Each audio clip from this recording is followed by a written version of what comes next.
இந்த தாக்குதல்கள் நடைபெற்று கொண்டிருக்கக்கூடிய இந்த சூழல்ல அரபு நாடுகளுடைய சம்மிட் நடந்து முடிந்து ஒரு நாளுக்கு பிறகு திடீரென கத்தருடைய அமீர் ஜோர்தானுக்கு பயணம் மேற்கொண்ட செய்திகள் வெளியாகி இருக்கிறது. இந்த பயணத்தினுடைய நிஜமான நோக்கம் என்ன என்பது இதுவரைக்கும் சொல்லப்படவில்லை. கிட்டத்தட்ட மாபெரும் 2 படைப்பிரிவுகளுடைய 60,000 ஃபோர்ஸஸ் காசா சிட்டிக்குள்ள நுழைஞ்சிருக்கிறாங்க. இங்க நீங்க பார்க்கலாம், இத்தோடு அவங்க எத்தனையாவது தடவை வெளியேறுகிறார்கள் என்பது அவர்களுக்கே தெரியாது. எத்தனை தடவை அகதியாகி இருப்போம்ங்கிறது அவங்களுக்கே தெரியாத அளவுக்கு கடந்த 2 வருடங்களுக்குள்ளாக நூற்றுக்கணக்கான தடவைகள் அகதிகளாக வெளியேறி கொண்டே இருக்கிறார்கள். நேட்டோ அமைப்பினுடைய மிக பவர்ஃபுல்லான நாடுகளில் ஒன்றாக இருக்கக்கூடிய துருக்கியினுடைய அதிபர் வெறும் கண்டனங்களை மாத்திரம்தான் தெரிவிக்கிறார் என்பதும் தான் இன்றைக்கு வந்திருக்கக்கூடிய மிக அவலட்சணமான ஒரு செய்தியாக இருக்கக்கூடிய நிலையில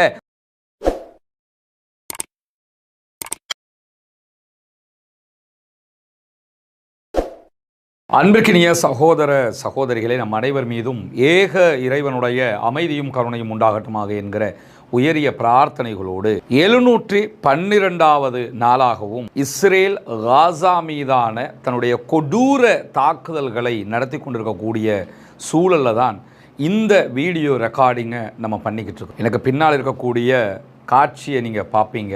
முழுவதுமாக இஸ்ரேலுடைய மெர்காவா டேங்க் உள்ளிட்ட பல டேங்குகள் காசாவுக்கு உள்ள நுழைகிற காட்சிகள் தான் இதிலே பதிவு செய்யப்பட்டிருக்கிறது. கிட்டத்தட்ட மாபெரும் 2 படைப்பிரிவுகளுடைய 60,000 ஃபோர்ஸஸ் காசா சிட்டிக்குள்ள நுழைஞ்சிருக்கிறாங்க. காணுகிற இடமெல்லாம் தாக்குதல் நடத்தப்படுகிறது. வான்வழியாக குண்டுகள் போடப்படுகிறது. கடல் வழியாக தாக்குதல் நடத்தப்படுகிறது.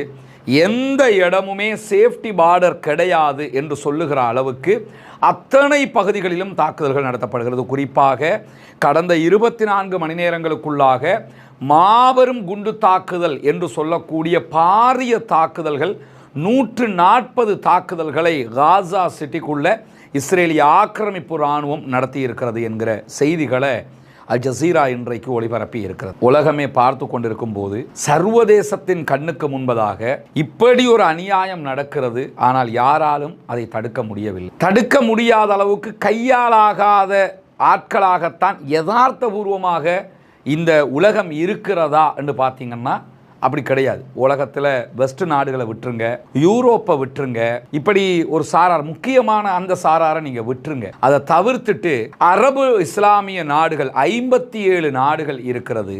57 நாடுகளும் ஒன்று கூடி ஒரு கூட்டத்தை கூடி சாப்பிட்டுட்டு கலைஞ்சு போன அடுத்த நேரத்தில் இருந்து இந்த தாக்குதல்கள் ஆரம்பிக்கப்பட்டிருக்கிறது. கடந்த 24 மணி நேரங்களுக்குள்ளாக 117 அப்பாவிகள் படுகொலை செய்யப்பட்டிருக்கிறார்கள். காசாவுக்குள்ள 418 பேர் படுகாயங்களுக்கு உள்ளாக்கப்பட்டிருக்கிறார்கள். ஷேக் ரந்திசி மருத்துவமனை அழிக்கப்பட்டு கொண்டிருக்கிறது.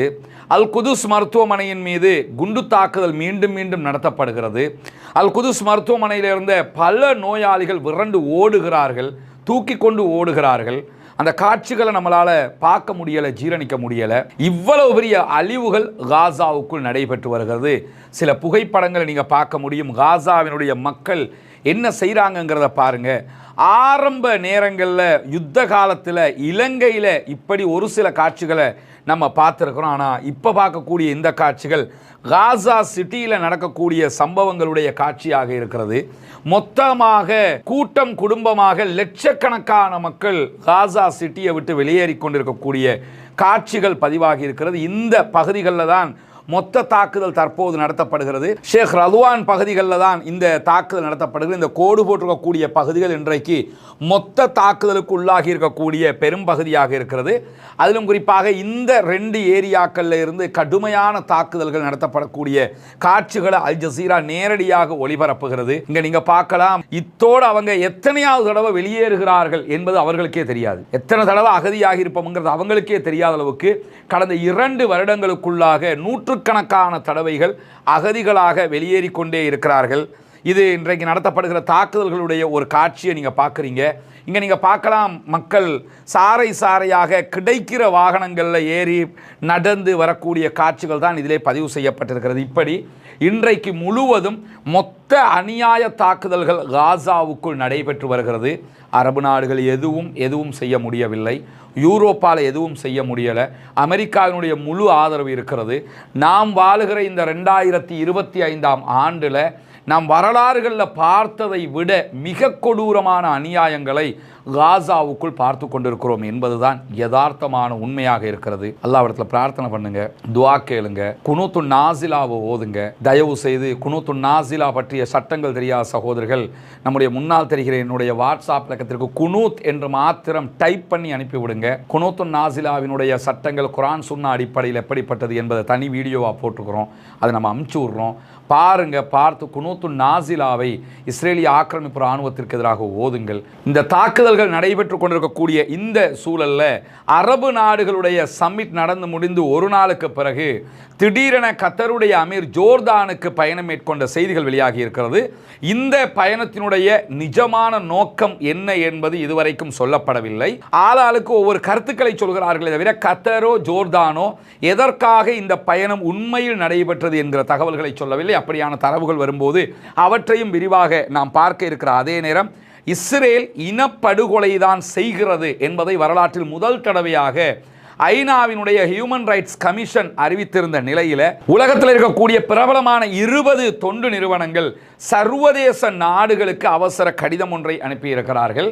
குறிப்பாக இஸ்ரேல் மீது உடனடியான நடவடிக்கைகளை எடுங்கள் என்பதுதான் அந்த கோரிக்கையாக இருக்கிறது. ஆனால் என்ன நடவடிக்கையை யார் எடுப்பா என்கிற கேள்விகள் தான் இங்கே பிரபலமான கேள்வியாக முன்வைக்கப்பட்டு கொண்டிருக்கக்கூடிய சூழலில் இன்றைக்கு நடைபெற்றிருக்கக்கூடிய ஒரு முக்கியமான சம்பவம், பெஞ்சமின் நெதன்யாகு இஸ்ரேலுடைய பிரதமர் இன்றைக்கு தன்னுடைய ஊழல் குற்றச்சாட்டு வழக்கிலே ஆஜராகி இருந்த நேரம் நீதிமன்ற வளாகத்திற்குள் போலீசாருடைய தடுப்பை மீறி பணைய கைதிகளுடைய உறவினர்கள் உடைத்து கொண்டு நீதிமன்றத்துக்குள்ள நுழைந்த சம்பவம் இஸ்ரேலில் பதிவு செய்யப்பட்டிருக்கிறது. இன்றைக்கும் 80க்கு மேற்பட்ட பிரபலமான பாடசாலைகளுடைய மாணவர்கள் இஸ்ரேல் காசாவுக்கு எதிரான இந்த யுத்தத்தை நிறுத்தி உடனடியாக பணைய கைதிகள் தொடர்பான ஒப்பந்தம் ஒன்றுக்கு வர வேண்டும் என்று ஆர்ப்பாட்டம் நடத்தியிருந்த அதே நேரத்தில் தான் தற்போது நீதிமன்ற வளாகத்துக்குள்ளேயே பணைய கைதிகளுடைய உறவினர்கள் உடைத்து கொண்டு உள்ளே நுழைந்திருக்கிறார்கள் என்கிற சம்பவங்கள் வெளியாகி இருக்கிறது. இஸ்ரேல் தன்னிச்சையாக அரசாங்கத்தை பாதுகாத்துக் கொள்வதற்காக அநியாய தாக்குதல்களை நடத்தி கொண்டிருக்கக்கூடிய இந்த சூழலில்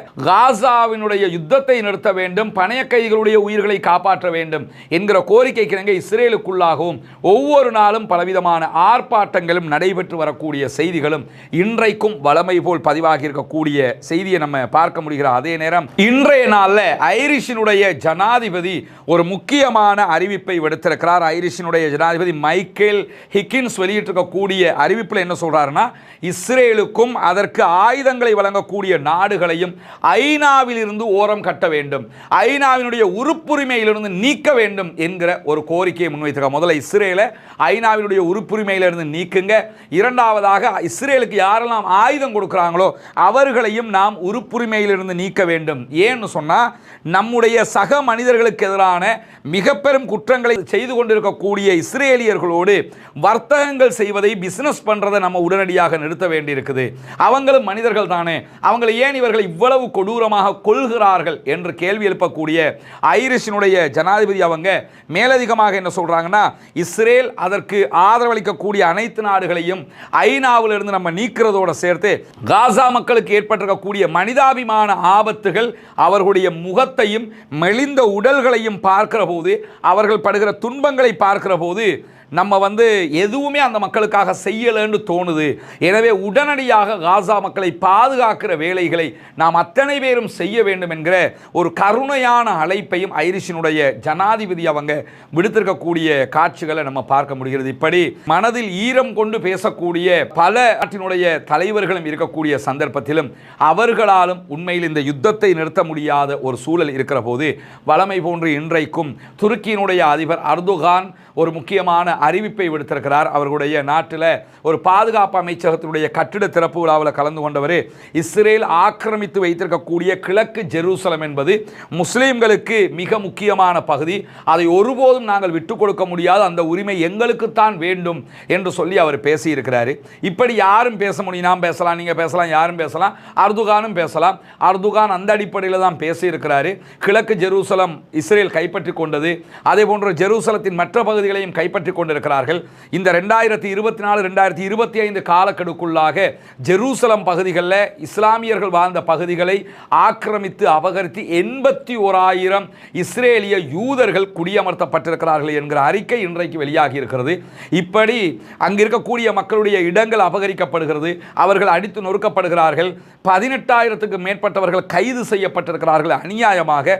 இவ்வளவு நடந்திருக்கும் போதும் இன்றைக்கும் வளமை போன்ற ஒரு அறிவிப்பை, ஒரு கருத்தை, கண்டன அறிக்கையாக அர்துகான் வெளியிட்டிருக்கிறாரே தவிர அவரால் ஒன்றுமே செய்ய முடியவில்லை. நேட்டோ அமைப்பினுடைய மிக பவர்ஃபுல்லான நாடுகளில் ஒன்றாக இருக்கக்கூடிய துருக்கியினுடைய அதிபர் வெறும் கண்டனங்களை மாத்திரம்தான் தெரிவிக்கிறார் என்பதும் தான் இன்றைக்கு வந்திருக்கக்கூடிய மிக அவலட்சணமான ஒரு செய்தியாக இருக்கக்கூடிய நிலையில் இன்றைக்கு இன்னும் ஒரு அறிக்கை வெளியாகி இருக்கிறது. குறிப்பாக இஸ்ரேலுடைய பத்திரிகையாக இருக்கக்கூடிய ஹெரேட்ஸ் ஒரு அறிக்கையை வெளியிட்டிருக்கிறாங்க. அந்த அறிக்கையில் இஸ்ரேலிய இராணுவத்தை சேர்ந்தவர்கள் எப்படியெல்லாம் காசாவுக்குள்ள மிகப்பெரிய அநியாயங்களை செய்தார்கள், அப்பாவிகளை கொன்றார்கள் என்பது தொடர்பான நிறைய பேர்ட்ட 1 மாத கால விசாரணை நடைபெற்றிருக்கிறது. அந்த விசாரணையில் நிறைய நோய்களுக்குள்ளாகி இருக்கக்கூடிய இஸ்ரேலுடைய அதிகாரிகள் பேட்டி அளித்திருக்கிறார்கள். குறிப்பாக PTSD என்கிற மனநோயால் பாதிக்கப்பட்டவர்கள் அதிகம் பேர் இருக்கிறார்கள். நிறைய பேர் தற்கொலைக்கு முயற்சி செய்தவர்கள் இருக்கிறார்கள். அதே போன்று பாலஸ்தீன அப்பாவி மக்களை வேண்டுமென்றே கொலை செய்ததால் குற்ற உணர்வுக்கு தள்ளப்பட்டிருக்கக்கூடியவர்கள் இருக்கிறார்கள். இவங்க எல்லாத்தையுமே எடுத்த பேட்டிகள் அவங்க இன்னைக்கு வெளியிட்டிருக்கிறாங்க. அந்த பேட்டிகளில் சொல்லப்படக்கூடிய கதைகளை நமக்கு இந்த இடத்துல சொல்ல முடியாத ஒரு நிலை இருக்கிறது. அவ்வளவு அநியாயகரமாக காசாவினுடைய அப்பாவிகள் தொடர்ந்து வெளிப்படையாக அழிக்கப்பட்டிருக்கிறார்கள் என்கிற செய்திகள் பதிவு செய்யப்பட்டிருக்கிறது. இப்படி இன்றைக்கு வெளியாக இருக்கக்கூடிய எல்லா செய்திகளுமே மனதால் தாங்கிக் கொள்ள முடியாத அளவுக்கு இருக்கக்கூடிய அநியாயம் நிறைந்த செய்திகளாக இருக்கிறது. பாலஸ்தீனத்தினுடைய அழிவுகள் உச்சம் தொட்டு கொண்டிருக்கிறது. நம்முடைய டெலிகிராம் சேனலில் இன்றைக்கு நடக்கக்கூடிய தாக்குதல் தொடர்பான செய்திகளை நம்ம பகிர்வதற்கு இருக்கிறோம்.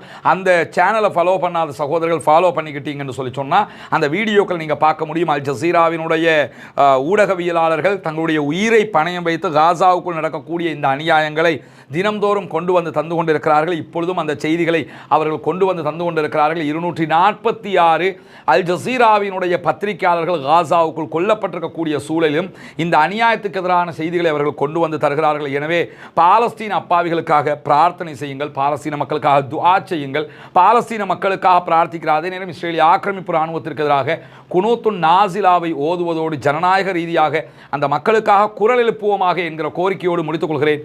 வாஹ்ர் தஅவானா அல்ஹம்துலில்லாஹி ரப்பில் ஆலமீன்.